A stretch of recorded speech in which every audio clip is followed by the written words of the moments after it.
Hello dear student, this is Suman Dutta. তো আজকে present হলাম নতুন একটা ভিডিও নিয়ে। আজকে শুধু তোমাদের কাছ থেকে আমি 2 থেকে 3 মিনিটের সময় নেব, বেশি সময় নেব না। তো তোমাদের হাফিলি পরীক্ষার মধ্যে দেখবে যারা যারা ক্লাস 10-এ পড়ো, ঠিক আছে, সবাইকে বলে দিই, যারা ক্লাস 10-এ পড়ো তোমাদের হাফিলি পরীক্ষার মধ্যে দেখবে বায়োসায়েন্সে শক্তির উৎসসমূহ বলতে একটা চ্যাপ্টার আছে। এখানে কিন্তু একের মানই আসবে, আর কিচ্ছু আসবে না, ঠিক আছে। এখন 3টা আসুক, 2টা আসুক, আর 4টা আসুক, ওইদিকে আমাদের দেখা বসো না। আমাদের দেখা বসে কি, যে এখান থেকে শুধু একের মানই আসবে। তো আজকে তোমাদের কাছে এখানে এই চ্যাপ্টার থেকে কিছু গুরুত্বপূর্ণ একের মান নিয়ে আসলাম। তো আগামী দিন আরও বেশি বেশি করে নিয়ে আসবো, আর তোমাদেরকে আমি সাজেশনও প্রোভাইড করব, ঠিক আছে। তো চলো শুরু করা যাক ভিডিওটা, বেশি লম্বা করব না। তাপবিদ্যুৎ উৎপাদনে সবচেয়ে বেশি ব্যবহৃত হয় কি? কয়লা। তাপবিদ্যুৎ উৎপাদনে সবচেয়ে বেশি ব্যবহৃত হয় কয়লা।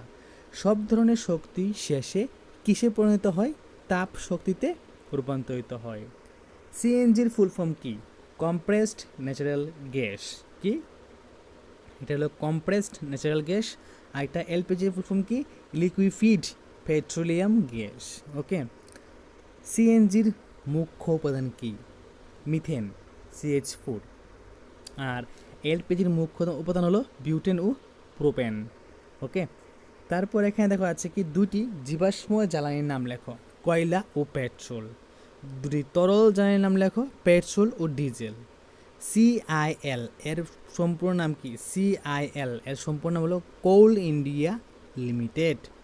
ONGCর full form oil and natural gas commission. ও OIL Indian oil Indian limited. GSI geological survey of India. DNES department of non